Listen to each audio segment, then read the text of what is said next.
Assalamualaikum warahmatullahi wabarakatuh. Apa kabar semua? Terima kasih telah bergabung di kelas bersama For Teacher episode ke-6. Alhamdulillah pada siang hari ini di tengah situasi pandemik, kita masih bisa melakukan aktivitas yang insya Allah bisa memberikan manfaat.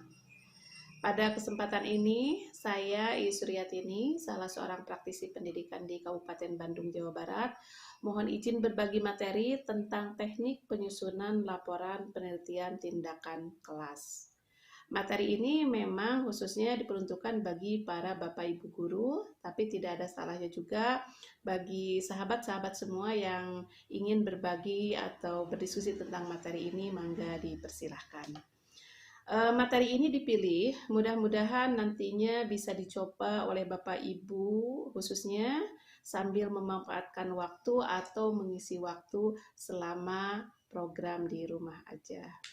Baiklah, pada kesempatan ini kita akan bersama-sama berdiskusi tentang bagaimana teknik penyusunan laporan penelitian tindakan kelas bagi guru. Sebelum kepada teknik penyusunan laporan PTK, kita akan mengulas sedikit apa sebetulnya PTK itu, yang dikenal dalam istilah pendidikan, terutama dalam pembelajaran. Nah, PTK merupakan penelitian yang mengangkat masalah aktual yang dihadapi oleh guru di lapangan. PTK itu dikategorikan menjadi jenis penelitian kualitatif dan eksperimen. Dikatakan kualitatif karena pada saat data dianalisis itu digunakan pendekatan kualitatif tapi tanpa ada perhitungan statistik yang mendalam. Kemudian dikatakan penelitian eksperimen karena diawali dengan perencanaan, kemudian ada pelaksanaan, ada observasi, kemudian ada evaluasi, bahkan ada refleksi. Nah, lantas apa sih perbedaan atau ciri khas PTK dibandingkan penelitian yang lain? Ada beberapa karakteristik dari PTK itu sendiri, antara lain, satu, PTK itu harus didasarkan pada masalah yang dihadapi oleh guru dalam pembelajaran. Kemudian nanti dalam prosesnya itu harus ada kolaborasi dengan sesama guru atau siapa gitu. Kemudian yang ketiga, guru sendiri di sini berperan ganda. Dia sebagai praktisi pendidikan yang mengajar di kelas itu dan dia juga sebagai peneliti.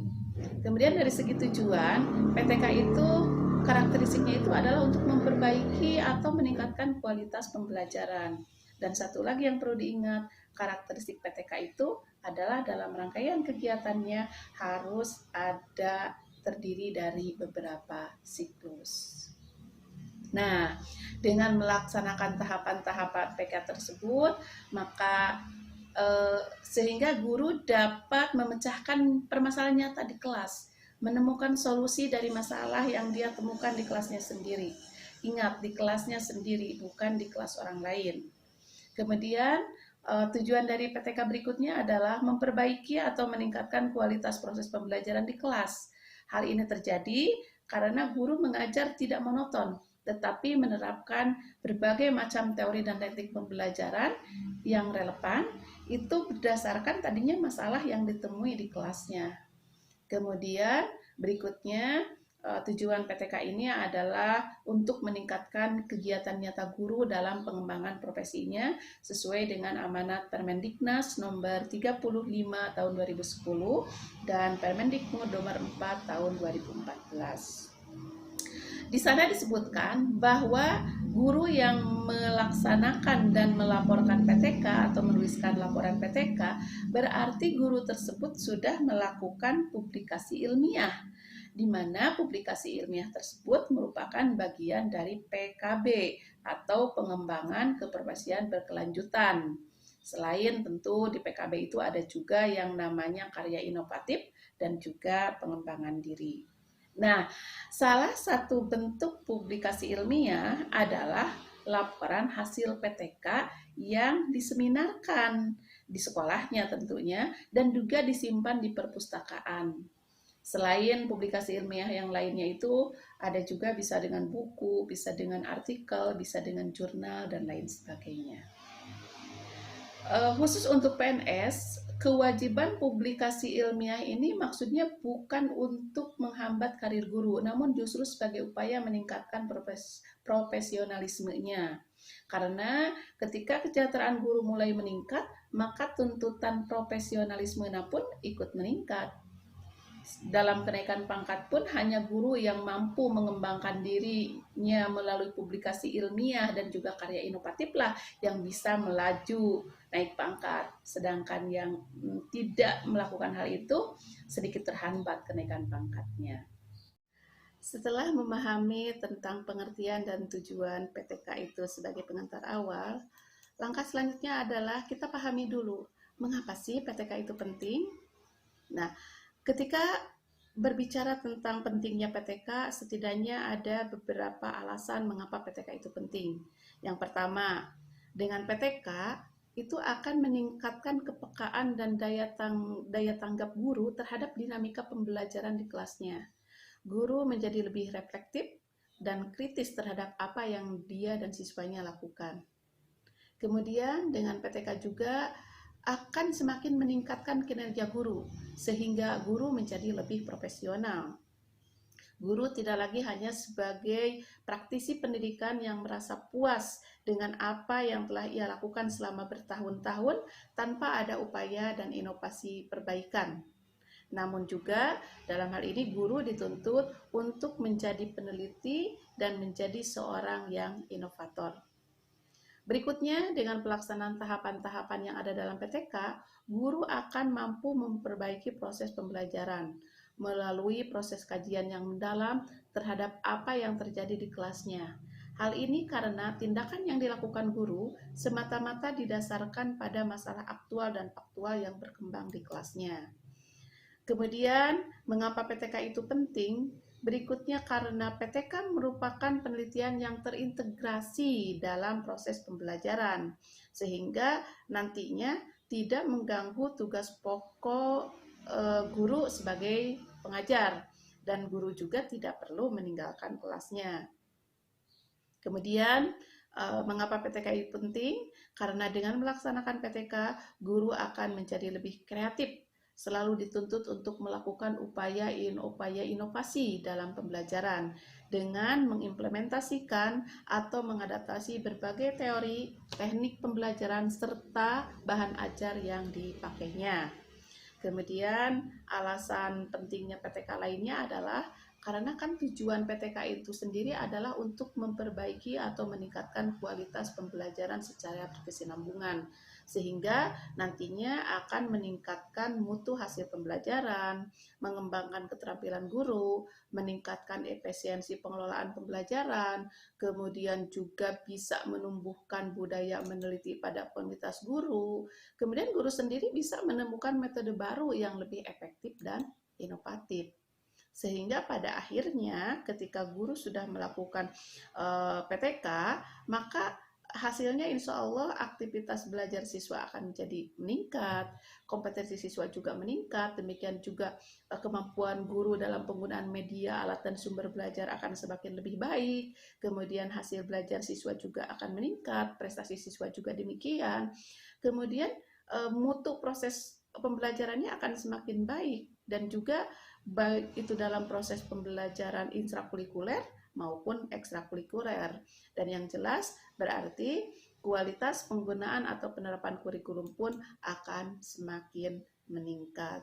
Baiklah Bapak Ibu, setelah memahami apa itu PTK dan mengapa PTK itu penting, apakah Bapak Ibu sudah mulai atau bahkan semakin tertarik untuk melaksanakan PTK?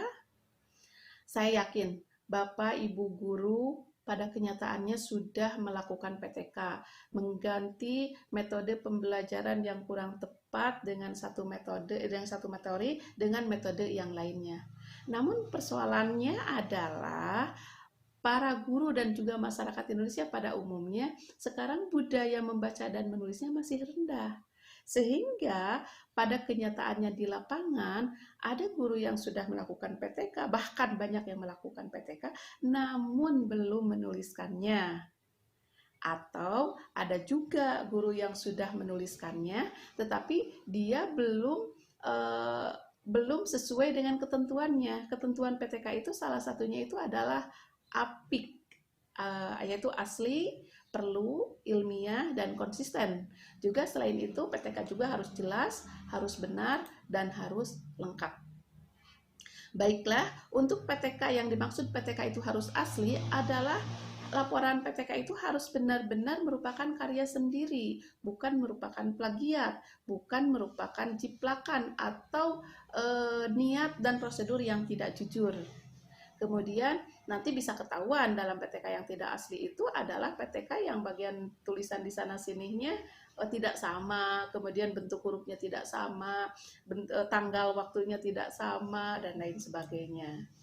Yang kedua, PTK itu harus perlu. Artinya, PTK itu harus dari sesuatu yang diperlukan, bukan sesuatu yang masih umum.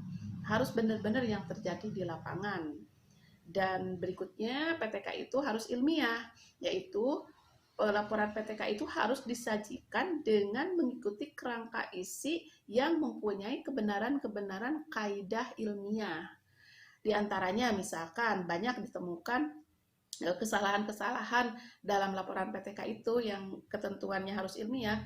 Pertama, misalkan di latar belakang tidak jelas sehingga tidak menunjukkan pentingnya apa yang harus dibahas, kemudian hubungannya masalah tersebut dengan profesi dia sebagai guru.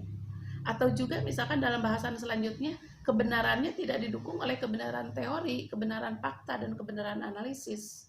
Atau bisa jadi juga di kesimpulannya itu tidak bisa menjawab perumusan masalah. Nah, ini yang dikatakan PTK tidak ilmiah.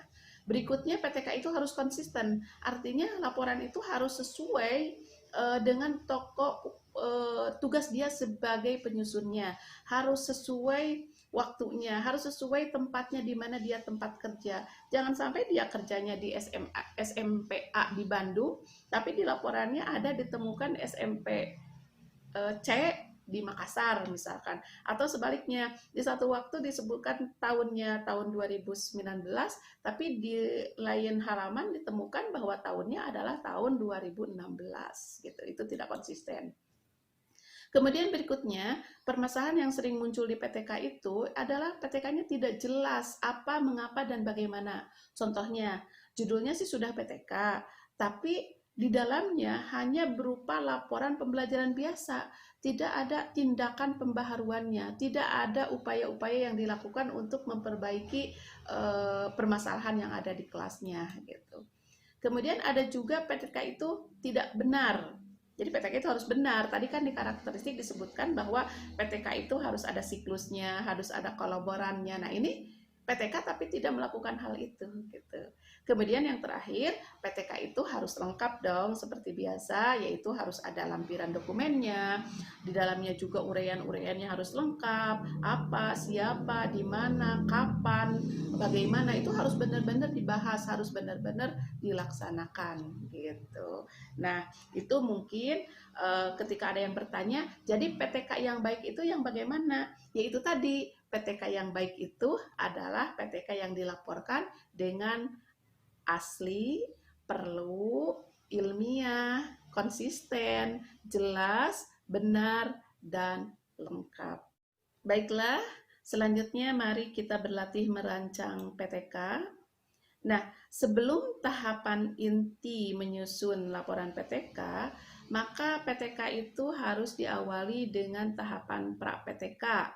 Tahapan ini sangat esensial dilaksanakan, dan tanpa tahapan ini maka proses PTK akan kehilangan arah dan arti sebagai suatu penelitian ilmiah. Ada setidaknya 4 pertanyaan yang harus disiapkan, yaitu apa masalahnya, mengapa hal itu bisa terjadi, tindakan apa yang akan dilakukan, terus data apa yang bisa dikumpulkan, bagaimana caranya. Jadi pada tahapan pra-PTK ini sesungguhnya merupakan suatu refleksi guru dari sebuah masalah yang ada di kelasnya. Masalah ini tentu bukan masalah individual pada salah seorang siswa saja, namun harus lebih merupakan masalah umum yang bersifat klasikal. Banyak contoh permasalahan yang bisa kita teliti. Misalkan, masalahnya bisa diambil dari siswa, dari guru, dari materi, dari pengendalian pembelajaran, pengelolaan kelas, dan hasil pembelajaran serta lainnya. Dari siswa misalkan, kita bisa mendapatkan masalah tentang aktivitas belajar, perilaku disiplin, motivasi, semangat belajar, keterampilan berpikir kritis, keterampilan berpikir kreatif, keterampilan berkomunikasi, dan kemampuan memecahkan masalah serta masalah-masalah lainnya. Kemudian dari segi guru, kita bisa nanti menggali masalah bagaimana penggunaan metode, bagaimana penggunaan strategi, pendekatan, media, dan alat peraga, serta lain-lainnya. Dari segi materi pun bisa dijadikan permasalahan PTK, misalkan bagaimana menyajikan urutan materi, bagaimana mengorganisasikan materi, atau bisa jadi bagaimana mengintegrasikan materi. Nah, kemudian dari segi pengendalian pembelajaran, bisa juga di sana menjadi sumber masalahnya adalah teknik penanaman sikap perilaku, teknik memotivasi, teknik mengembangkan diri, teknik mengembangkan potensi diri, dan lain sebagainya. Kemudian dari segi pengelolaan kelas, nanti ada juga bagaimana teknik mengelompokkan kelas, pengaturan jadwal pelajaran, pengaturan tempat duduk, dan lain sebagainya. Begitupun masalah bisa dilihat dari hasil belajar siswa, bagaimana daya serapnya, apakah sudah baik sesuai KKM atau belum, baik itu dari segi kognitif, afektif, dan psikomotor. Nah, semua masalah ini, setelah diketahui masalahnya, maka kita harus juga mengetahui mengapa hal itu bisa terjadi. Apabila sudah diketahui dua hal tersebut, langkah selanjutnya adalah kita memilih salah satu tindakan yang akan dilakukan. Tindakannya banyak. Dalam pembelajaran bisa berupa model pembelajaran, pendekatan pembelajaran, strategi, metode, media pembelajaran, sumber belajar, teknik pengelompokan siswa, pengaturan tempat duduk, dan lain sebagainya. Banyak. Metode pembelajaran insya Allah banyak yang bisa kita gunakan, banyak puluhan metode pembelajaran yang bisa digunakan. Kemudian dari segi media pun kita mengenal ada media audio, media visual, proyeksi diam, ada proyeksi gerak, ada media audio visual, ada media teks, ada media video, dan lain sebagainya, banyak sekali. Nah, setelah itu maka pilih salah satu. Tadi masalahnya misalkan masalah keterampilan membaca, kita pilih misalkan menggunakan metode demonstrasi terbimbing. Aktivitas belajar pada materi apa gitu, misalkan kita menggunakan kartu bergambar dan lain sebagainya. Nah, setelah itu kemudian data apa sih yang bisa dikumpulkan? Nah, datanya bisa nanti dari hasil tes, hasil kuis, presentasi, nilai, tugas, dan lain sebagainya. Terus bagaimana caranya? Ya kita harus menyiapkan instrumennya semua itu.